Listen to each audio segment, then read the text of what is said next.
시청자 여러분 안녕하십니까? JTBC 아침 뉴스입니다. 오늘 대체로 구름만 많겠지만 대기가 불안정해지면서 오후 한때 남원과 장수 등 동부 내륙 곳곳에 소나기가 쏟아지겠습니다. 예상되는 양은 5에서 최대 30mm로 비가 내리는 동안 돌풍과 벼락이 동반될 가능성이 있어 주의가 필요합니다. 한낮 기온은 익산 29도, 전주 28도, 진안 26도가 예상됩니다. 먼지 농도는 보통 수준 유지하겠습니다.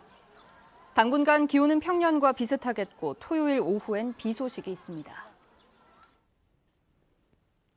전주에서 나오는 음식물 쓰레기와 재활용품을 처리하는 종합 리사이클링 타운의 주민 수건 사업비를 놓고 그동안 잡음이 끊이지를 않았습니다. 결국 터질 게 터지고 말았습니다. 이 지원금이 제대로 사용되지 않은 것으로 드러나 전주시 공무원 9명이 무더기로 징계를 받았습니다. 정원익 기자입니다. 전주 종합 리사이클링 타운 주민협의체 위원장의 가족 명의로 지은 빌라입니다. 층마다 발코니가 설치됐는데 모두 불법 증축한 겁니다. 또 다른 빌라 역시 마찬가지입니다. 두 빌라 16가구에 이 같은 불법 증축 공사에 주민수건 사업비 수천만 원이 쓰인 것으로 전라북도 감사 결과 드러났습니다. 전주시는 이 사실을 까맣게 몰랐습니다. 또 주민지원기금의 사업 계획과 예산 집행 내역을 의무적으로 시청 홈페이지에 공고해야 하지만 이조차 지키지 않았습니다. 법령이 바뀌었는데 이제 개정이 됐거든요. 사실 그게 다른 업무 하다 보니까 이제 좀 놓친 부분이 있어서 그랬죠. 전라북도는 전현직 담당 과장과 팀장 등 전주시 공무원들을 문책하라고 통보했습니다. 무려 9명이나 됩니다. 감사원에 민원을 제기를 했죠. 감사에 관한 사항은 정부를 저희가 그렇게 세세하게 말씀드릴 수가 없거든요. 주민수건 사업비에 대한 전주시의 관리 감독이 얼마나 허술한지 여실히 드러난 셈입니다. 전주시에서 초유의 어떤 그 징계 사태가 내려졌다고 보고요. 이런 것들은 전주시 행정이 주도적으로 이끌지 못하고 주민지원협의체의 의견에만 이렇게 끌려가지 않았나라는 생각이 듭니다. 전주시는 해당 공무원들을 모두 훈계 조치했습니다. 주민수건 사업비를 두고 주민들 간의 갈등이 적지 않은 데다 전주시의 부실한 관리 감독까지 드러나면서 총체적 난국이라는 비판이 커지고 있습니다. JTBC 뉴스 정원익입니다. 명절 선물을 돌린 혐의로 법정 구속된 이항로 진안군수가 항소심에서도 징역 10개월을 선고받았습니다. 1심보다 2개월이 줄었지만 여전히 당선 무효에 해당하는 형입니다. 대법원 판결이 남아있지만 내년 4월 총선 때 진안군수 보궐선거가 불가피할 것으로 보입니다. 하원호 기자가 보도합니다. 이항로 진안군수는 지난 2017년 설과 추석 명절을 앞두고 유권자들에게 홍삼 선물을 돌린 혐의로 징역 1년을 선고받고 법정 구속됐습니다. 추석 때 보려고 나면 전화해가지고 선물 잘 했습니다. 그러니까 뭐 거기서는 애썼다 고생했다 좀 협찬해 주셔서 그쪽으로 전화 한 통화씩 넣어주십시오. 이제 그러니까 알았다고. 항소심 재판부의 판단도 1심과 크게 다르지 않았습니다. 재판부는 이 군수가 선물을 돌린 공범들에게 부당한 이권을 챙겨줄 것처럼 행동하고 이제 와서 납득하기 어려운 변명으로 일관하고 있다며 징역 10개월을 선고했습니다.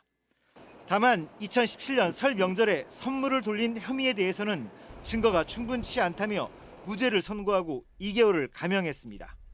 다소 수척해진 모습으로 법정에 나온 이 군수는 재판 결과에 강한 불만을 드러냈습니다. 법도 아닙니다. 선고하실 일은? 내가 지시한 것도 없고 금품 비용 제공한 것도 없는데 이런 놈의 재판이 어디가 있습니까? 자, 들어가시죠. 이 군수를 위해 홍삼 선물을 마련하고 유권자들에게 전달한 공범들에게도 각각 징역 1년에서 징역 8개월이 선고됐습니다. 법정 밖에는 재판 시작 1시간 전부터 이 군수의 재판을 보려는 지지자 수백 명이 몰려 긴 줄을 이루기도 했습니다. 이항로 진안군수는 진안군 의료원 직원 채용 과정에서 특정인을 뽑도록 압력을 행사한 혐의로도 현재 검찰 수사를 받고 있습니다. 이 군수의 선거법 위반 사건에 대한 대법원 확정 판결은 늦어도 올해 9월까지는 나올 것으로 보입니다. 대법원에서 이 형이 확정되면 진안군은 내년 총선과 함께 진안군수 보궐선거가 불가피할 것으로 보입니다. JTBC 뉴스 하원호입니다. 군산 전북대병원 건립 사업이 좀처럼 속도를 내지 못하고 있습니다. 병원 건립 사업의 첫 단계인 토지 매입이 현실적인 보상을 요구하는 토지 소유주들의 반발에 늦어지고 있습니다. 김진형 기자입니다. 10만 제곱미터에 이르는 군산 전북대병원 부지입니다. 군산시는 전북대병원을 대신해 지난해 11월부터 토지 매입 협상에 들어갔습니다. 7달 동안 사들인 토지는 4만 제곱미터로 매입률은 42%에 그치고 있습니다. 토지 소유주 39명 가운데 19명이 현실적인 보상을 요구하며 협상에 적극 나서지 않고 있습니다. 군산 전북대병원은 오는 10월까지 토지 매입이 마무리되면 건축 기본 설계를 거쳐 2021년에 착공될 계획이었습니다. 그러나 병원 건립 사업의 첫 단계인 토지 매입이 터덕거리면서 계획대로 추진될지는 장담할 수 없는 상황입니다. 그래서 지금 상태에서는 저희들이 그냥 협의 매수 단계라 주민들이 그 협의를 안 해주면 저희들이 어떻게 법적으로 할 수 있는 것들이 없어요. 토지 감정 평가를 한 지 1년이 되는 오는 10월까지 매입 협상을 마무리 짓지 못하면 규정에 따라 재감정을 해야 해 토지 매입이 더 늦어질 수 있습니다. 군산, 서천, 장항, 서북권이잖아요. 그쪽에서 기대를 상당히 많이 하고 있거든요. 이게 진척이 늦어지다 보면 그분들이 의료 소외층으로 계속 남아있게 되는 문제가 있지 않을까 생각이 됩니다. 부지 선정 문제로 6년이란 허송 세월을 보낸 군산 전북대병원 건립 사업이 또다시 토지 매입에 발목이 잡히는 것은 아닌지 우려가 커지고 있습니다. JTB 뉴스 김진영입니다. 전북의 대표적 낙후 지역인 동북권에 대한 발전 사업이 추진되고 있지만 낙후와 소외는 좀처럼 개선되지 않고 있습니다. 사회 기반 시설은 여전히 빈약하고 지역의 경쟁력을 높이기 위한 사업도 보완돼야 한다는 지적이 나오고 있습니다. 이승환 기자입니다. 지난 2013년 전북에 필요한 도로 사업 28건 가운데 절반이 동북권으로 조사됐습니다. 개량을 해야 할 도로의 73%도 동북권에 몰려 있는 것으로 파악됐습니다. 6년이 지난 지금 상황은 어떨까? 동북권 6개 시군에서 공사 절차가 진행되고 있거나 완료된 도로는 도내 전체 사업의 30%에 불과합니다. 이정린 도의원은 남원시 아영면은 인접한 경남 함양과 도로만으로도 확연히 차이가 난다며 송하진 도지사에게 동북권 SOC가 열악한 이유를 따져 물었습니다. 국회의원 바뀔 때마다 또 우리 지사님 바뀔 때마다 또 우리 선출직이 바뀔 때마다 바로 시행해주겠다는 것이 이렇게 몇십 년째 저렇게 내방져 있는 분입니다. 그 지역에 사신 분들은 심지어 이런 말도 나온다. 우리를 차라리 경남에다 떼서 주라. 동북권에 해마다 300억씩 지원하는 특별회계를 360억으로 상향하기로 도지사가 공약했지만 임기 3년 차인 2021년에야 실시하는 이유는 무엇이냐는 추궁. 또 균형발전 특별회계가 지역별로 3배나 차이나게 지원되고 식품과 관광에만 한정돼 지역 실정과는 거리가 멀다는 질타도 터져나왔습니다. 저희들이 봤을 때는 이 전라북도 실적에 쌓기 위해서 진행되는 사업의 일환으로 진행됐다 이렇게 밖에 볼 수 없는 부분이에요. 송하진 지사는 SOC의 경우 인구가 많은 지역을 중심으로 개발된 것이 사실이라며 동북권의 상황을 개선하기 위해 힘을 모으겠다고 말했습니다. 너무 많기 때문에 한꺼번에 모든 지역을 다 만족시킬 수 없다는 아쉬움이 있지만 앞으로 저는 전라북도에 정말 서러웠던 우리 전라북도 새로운 발전을 위해서 최선을 다하겠다는 말씀드리고 동북권 균형발전 사업이 시행된 지 어느덧 10년이 다 됐지만 여전히 가야 할 길은 멀어 보입니다. JTB 뉴스 이승원입니다. 우리나라와 중국은 4년 전 새만금을 한중 산업협력단지로 지정했습니다. 하지만 사드 갈등으로 이후 이렇다 할 성과가 없었는데요. 두 나라가 한중 산단 경제협력 방안에 대한 논의를 본격적으로 시작했습니다. 보도에 송창용 기자입니다. 한중 산업협력단지 조성 방안을 논의하기 위한 한중 두 나라의 차관급 회의가 1년 만에 다시 열렸습니다. 사드 갈등 해소 이후 상견례 성격이었던 지난해와 달리 이번에 두 나라는 3가지를 합의했습니다.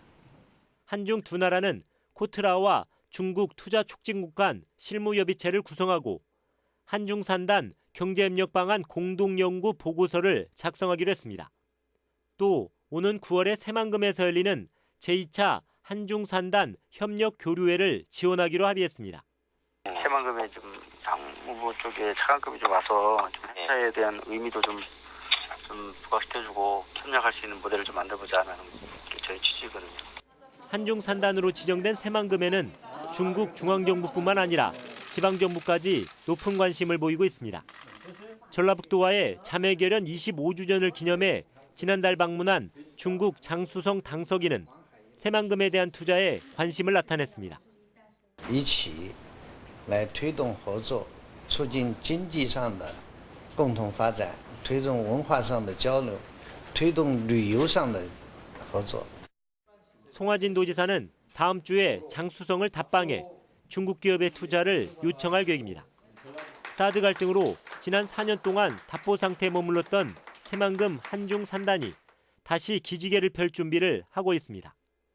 JTB 뉴스 송창용입니다. 완주군 비봉공원에서 애국 애족 정신이 뚜렷이 남아있는 비봉면의 역사를 기리는 표지석 제막식이 열렸습니다. 남원시의 폐교가 양조장과 발효 아카데미로 탈바꿈합니다. 나금동 기자입니다. 선조들의 애국 애족 정신이 남아있는 완주 비봉면의 역사적 의미를 알리기 위한 표지석이 제막됐습니다. 제막식이 열린 완주 비봉공원 일대는 1419년 대마도 정벌에 참여한 류습 장군의 사적비가 있는 곳으로 영조 4년 이인좌의 난 때는 비봉 출신 유심이 의병 150명을 모아 집결한 곳이기도 합니다. 또 대한제국 때는 고흥 류씨 가문 9명이 독립운동에 참여했다는 의미에 일문구 의사 사적비도 자리를 잡고 있습니다. 의병 활동을 하시다가 돌아가신 의병들의 넋을 달래주기 위해서 비봉공원을 표지석을 세우고 오늘 제막식을 갖게 되었습니다. 학생들이 떠난 폐교가 양조장과 발효 아카데미로 바뀝니다. 남원시는 폐교된 두동초등학교에 25억 원을 들여 1층에 양조시설, 2층에 게스트하우스와 발효 아카데미를 조성해 관광객을 끌어모을 계획입니다. 농촌 지역에 방치된 폐교를 새롭게 변신시켜 주민 소득 증대와 일자리 창출을 통해 농촌 경제에 활력을 불어넣겠습니다. 장수군이 노곡지구 도시 셋들마을 LPG 배관망 사업을 위해 한국 LPG 배관망 사업단과 업무 협약을 체결했습니다. 장수군은 마을의 LPG 저장 탱크, 배관 설치 비용 등을 일부 지원하고 수해 지역을 점차 확대해 나갈 계획입니다. 순창군이 다음 달 3일까지 3주 동안 착한 밥상과 협력해 당뇨 환자 15명에게 건강식단을 직접 배달합니다. 당뇨 없는 고장을 만들기 위해 노력해온 순창군은 2014년부터 건강한 먹거리를 통해 당뇨를 치유하는 바른 먹거리 당뇨학교를 운영하고 있으며 지난해까지 700명의 교육생을 배출하기도 했습니다. JTB 뉴스 나금동입니다. 제3금융중심지 지정이 무산된 건 전라도의 안이한 태도 때문이라는 질타가 쏟아졌습니다. 전라도의회 오평군 의원은 도정 질문에서 전라도가 아무런 준비도 없이 대선 공약만 믿고 무작정 금융중심지를 신청했다고 비판하고 그동안 6차례나 실시한 금융산업 발전을 위한 연구 용역도 결실을 맺지 못했다고 말했습니다. 또 송지용 도의원은 금융위원회가 국제 경쟁력과 인프라, 기대 효과 등에 걸쳐 8개 평가 항목을 제시했지만 전라도의 전략 부재로 대응이 미흡했다며 맞춤형 혁신 전략을 추진할 것을 주문했습니다. 익산시 3기면의 한 폐기물 매립장 주변 지하수에서 법적 허용 기준을 초과한 페놀과 염소가 검출됐다는 용역 결과가 나왔습니다. 군산대학교 산학협력단 김강주 교수팀이 익산시 3기면의 한 폐기물 매립장 주변 지역에 대한 환경오염 실태를 조사한 결과 매립장 경계지역 지하수에서 염소와 페놀, pH가 각각 농업용수의 법적 허용 기준치를 초과한 것으로 조사됐다고 밝혔습니다. 또 매립장에서 흘러나오는 지표수의 COD와 총 질소 농도 역시 하천수 수질 기준 6등급에 해당된다고 설명했습니다. 일본 전쟁 범죄 기업 대표의 호에서 유래해 일제 잔재로 알려진 전주시 동산동의 새 이름이 여의동으로 결정됐습니다. 동산동 명칭 변경 추진위원회는 시민 공모를 통해 접수된 36개 명칭 가운데 여의동과 쪽구름동을 검토한 결과 주민들에게 친숙한 여의동을 동산동의 새 이름으로 선정했습니다. 위원회는 여의동이 뜻을 원하는 대로 이루어주거나 용이 여의주를 물고 승천한다는 포괄적 의미를 담고 있다고 밝혔습니다.